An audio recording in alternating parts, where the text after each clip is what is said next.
အားလုံးပဲမင်္ဂလာပါဗျ weekend sport ရဲ့ကျွန်တော် fighter တွေကိုပြန်လည်ကြိုဆိုလိုက်ပါတယ်ပြီးခဲ့တဲ့ဘက်ကျွန်တော် fighter တွေအတွက်အကျိုးပြုနိုင်တယ်ထင်ပါတယ်ဟိုတော်တော်လေးလည်းအဆင်ပြေခဲ့မယ်လို့ထင်ပါတယ်ဒီဘက်မှာလည်းဒီထက်ပိုကောင်းတဲ့ပြီးခဲ့တဲ့ဘက်ထက်ပိုကောင်းတဲ့ result မျိုးရအောင်ကျွန်တော်တို့အကောင်းဆုံးသုံးသပ်ပေးသွားပါမယ်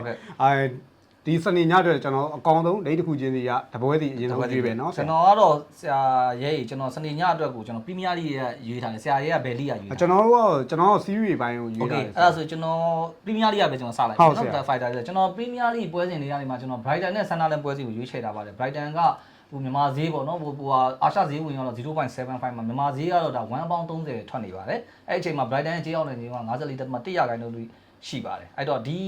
ကြေးအရာဒီတန်ဖိုးအရာဒီ stock အရာကိုဒါ Brighton ကိုကြိုပြီးတော့ကျွန်တော်ရင်းနှီးမြှုပ်နှံထားတယ်လို့ထင်ပါတယ် okay ဒါပြီး Brighton ရဲ့အခြေအနေတွေကိုကျွန်တော်လေ့လာသုံးသပ်ကြည့်ကြစို့ပေါ့နော်ဒါ Brighton တော့ဒါဆရာရဲလည်းသိပါတယ်လီဗာပူးနဲ့ပွဲမှာတော့ဒါ Brighton ရဲ့ခြေဆုံးအားနည်းမှုကိုကျွန်တော်တို့ဆက်လက်ပြီးမြင်တွေ့ခဲ့ရတယ်လိတဲ့3ပွဲဆက်ကိုနိုင်ပွဲပျောက်ခဲ့တဲ့အနေအထားကိုတွေ့ရတယ်အဲတစ်ချက်ကလေးပဲဗျာဒါကန်ကောင်းတဲ့အချက်လေးကတော့ဒါခြုံကြည့်မယ်ဆိုရင်ဒါ Brighton ရဲ့အိမ်ကွင်းခြေစင်းလေးကတော့ကျွန်တော်အနေနဲ့စိုးဝါလာတဲ့အထဲတော့မပါသေးဘူးလို့ကျွန်တော်ထင်တယ်ပေါ့နော်အဲ့တော့ Villa West Ham တို့နဲ့အိမ်ကွင်းပွဲစဉ်တွေကနေဒီတမှတ်ပဲယူနိုင်ခဲ့တဲ့အနေအထားကနေအခုအိမ်ကွင်းပွဲစဉ်တွေ့တဲ့ Sunderland နဲ့ပွဲစဉ်မှာတော့သူ့အနေနဲ့အမှတ်ပြရယူပြီးတော့ပြင်ဆင်လာလိမ့်မယ်လို့ကျွန်တော်ကတော့ထင်ပါတယ်เนาะအဲ့တော့တစ်ဖက်ကကျွန်တော် Sunderland ကိုသုံးသပ်ကြပါဘော Sunderland တော့ဗျာသိတဲ့အတိုင်းပေါ့เนาะဒါတန်းတက်လာပြီးတဲ့နောက်ပိုင်းမှာတကယ်ကိုပြည်သက်တွေအတွက်ဟိုအန်အောင်စိတ်လှုပ်ရှားစရာကောင်းတဲ့ရလက်မျိုးတွေကိုဖန်တီးပြထားတယ်ပေါ့เนาะ Newcastle ကိုလည်းဒါတကယ်ခါတီးပြီးခဲ့တဲ့ဘက်ကကျွန်တော်ပြောပါတယ် Newcastle နဲ့ပွဲရဲ့ဒီဟိုဒါဘီပွဲရဲ့နောက်ဆုံးနောက်ခံလေးကို knowledge နဲ့ဘူးတုဒနေအောင်ပြောပြခဲ့အဲ့လာကိုတော့ Sunderland ကအနိုင်ရအောင်ကစားနိုင်ခဲ့တဲ့အနေအထားမျိုးဟိုတွေ့ရမယ်အဲ့တော့ဒီပွဲနိုင်လိုက်တဲ့အတွက်ကြောင့် Sunderland အနေအထားလည်းတကယ်ကိုဥရောပပြိုင်ပွဲတွေနဲ့ဝင်ခွင့်ရမယ့်ဒီနေရာတွေနဲ့ဟိုနှစ်မှတ်ပဲကွာလောက်တဲ့အနေအထားတွေရောက်လာတယ်ဆိုတော့ဒါတော်တော်ကိုကောင်းတယ်ထင်ကြီးတောက်စရာတကယ် impressive run လို့ကျွန်တော်တို့ပြောလို့ရတော်တော်ရောက်လာတဲ့အနေအထားဖြစ်တယ်အဲ့တော့တစ်ချက်ကလေးပဲကျွန်တော်တို့ဒီ Brighton နဲ့ Sunderland ကဒါတကယ်တမ်းပြောရင် Premier League မှာဒါပထမဆုံးသောတွေ့ဆုံမှုရယ်လို့ပြော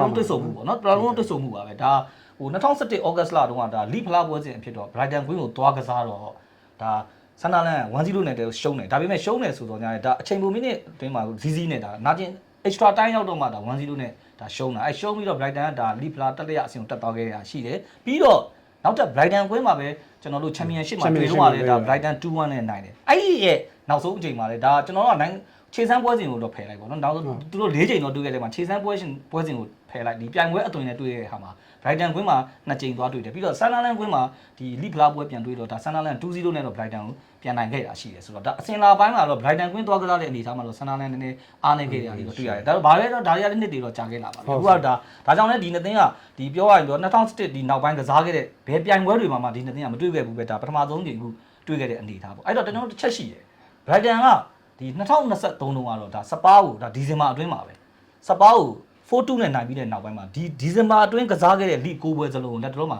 နိုင်ပွဲမရဖြစ်နေတော့ပြောရရင်ဒီဇင်ဘာချိန်စာစိုးနဲ့ Brighton ဝင်နေတယ်လို့ပြောလို့ရတယ်အဲ့တော့ဒီဇင်ဘာချိန်စာကိုပယ်ဖျက်ဖို့အတွက်ပေါ့ Brighton ကလက်ရှိအခုအနေထား1.30မှာတော့ Sunderland ဒီခြေစွန်းကောင်းနေတဲ့အနေထားမှာ1.30အနေထားတော့ကြေးအောင်နိုင်54.1ရာခိုင်နှုန်းနဲ့ဒီချိန်စာစိုးကို Brighton ကစနေညမှာခြေဖြတ်သွားနိုင်မယ်ထင်တယ်ကျွန်တော်ကတော့ Premier League ပွဲစဉ်ကနေ Fighter တွေအတွက်ကို Brighton ကိုပြစ်မှတ်တူနဲ့ပေးလိုက်ပါတယ်ဆရာရဲ့ series ရseries ရတော့ကျွန်တော်အောက်ခြေတစ်ခွက်ရွေးထားတယ်ဆရာဒါပွဲကြီးပွဲကောင်းလို့ပြောတယ်เนาะ Jupiter Roma ဟိုတကယ်တမ်းပြန်ကြည့်မယ်ဆိုရင်တော့ Jupiter Roma ကနည်းနည်းလေးဟိုကျွန်တော် big match ပွဲဆိုကျွန်တော်ကနည်းနည်းလက်ဆောင်ထားတယ်ဟုတ်ကဲ့အခုเนาะဟုတ်တယ်ဆရာရဲ့ big match တွေကိုလက်ဆောင်တယ်အခုဒီပွဲကတော့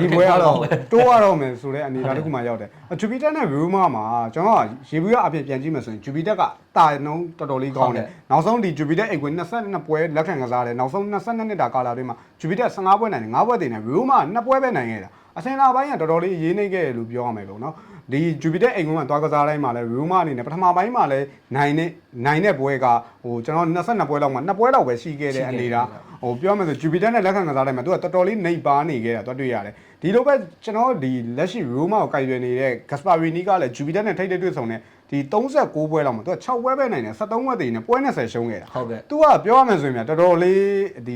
ီနီးပြချင်းနီးပြအနေနဲ့မှာဆိုတော့တော်တော်လေးနေနေလက်ရှိ Jupiter ဗျ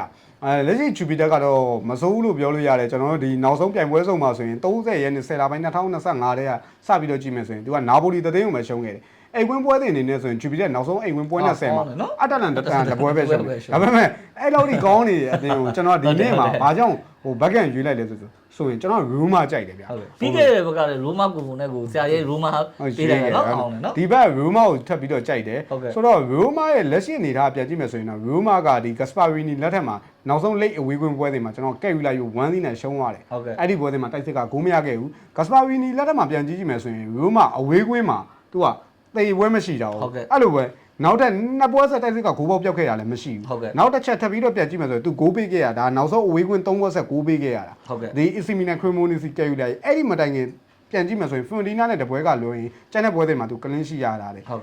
နောက်တစ်ချက်ဒီနေရာမှာထူးထူးခြားခြားအနေနဲ့သူကပြန်ဘက်ကောင်းရင်ပြန်ပြီးတော့ပြန်ကောင်းတတ်တဲ့ပုံစံမျိုးဟိုပြောမှဆိုခံစပိုင်းပို့ပြီးတော့အလေးပေးတယ်သူဥဆောင်ကိုရသွားလို့ရှိရင်သူကဟို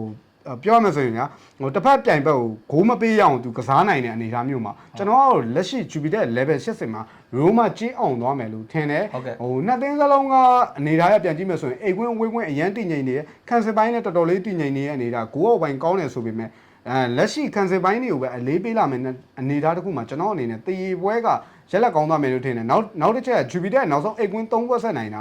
အစင်လာပိုင်းမှာဒီ4ပွဲဆက်လောက်ထိနိုင်ခဲ့တာရှိတယ်ဆိုပေမဲ့လက်ရှိနီးပြလက်ထက်မှာတော့ကျွန်တော်အနေနဲ့ရက်တန်သွားမယ်လို့ထင်တယ်ဟိုလိပ်ပွဲတွေအနေနဲ့လည်း Jupiter ကိုကျွန်တော်တိတ်ပြီးတော့အားမရတဲ့အချက်တွေရှိပါတယ်ဟိုဒီယာဒီမှာဆိုတဲ့ဆရာ Jupiter ရဲ့လက်ရှိလောအားနှုံးရဆိုရင်ဟိုအဲ့လိုမျိုးအရင်ပြက်တာနိုင်ခဲ့တာမျိုးတွေသွားမတွေ့ရအောင်ဟိုက narrow margin ပေါ့အဲ့လိုမျိုးတွေကိုကြကြအကြီးမဟုတ်ဘဲနဲ့ကတ်ပြီးတော့ကတ်တီးရနေနိုင်တယ်ဆိုတော့ကျွန်တော်ဒီပွဲတွေမှာ Roma အနည်းဆုံးတေကစားသွားပြီးကြေးအောင်သွားမယ် Jupiter အိမ်ပွဲမှာနိုင်ပွဲပြောင်းနေမှုနောက်ဆုံး9ပွဲဆက်နိုင်ပွဲပြောင်းနေမှုကလည်းဒီပွဲတွေမှာရက်လက်ပြန်ကောင်းသွားမယ်လို့ထင်နေဗျအဲ့တော့ကျွန်တော်တို့စနေညတော့ပထမပြစ်မှတ်2ခုတော့ထွက်သွားတယ်နော်စီးရီးကနေမှာကျွန်တော် Roma ပြီးရင်ကျွန်တော်တို့ဒီဟိုပရီးမီးယားလိဂ်ကနေ Brighton ကိုရွေးချယ်လိုက်ပါတယ်ဟုတ်အားလုံးပဲအကျိုးမြတ်ရပါလေဗျ